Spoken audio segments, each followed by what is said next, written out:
आज मला माझ्या सासूबाई शिकवणार आहेत वाफर वड्याची आमटी कशी करायची. तांदूळ भाजून घेतलेला आहे, आता ते बारीक करायचं आहे.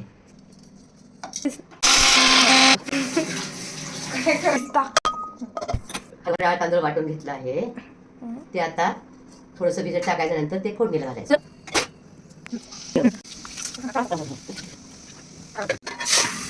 चवीनुसार मीठ घालायचं त्यामध्ये.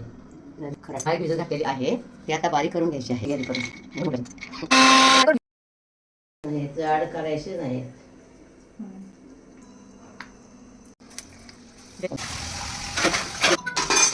ह्या तयार झालेल्या उकळलेल्या आमटीमध्ये ते वडे टाकायचे आहे. 10 मिनिटं खाली उतरायचे.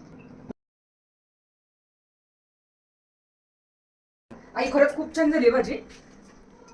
तुम्हालाही अशा छान छान रेसिपीसाठी आमच्या चॅनेलला लाईक आणि फॉलो करा. ही भाजी नक्की तुम्ही ट्राय करून पहा.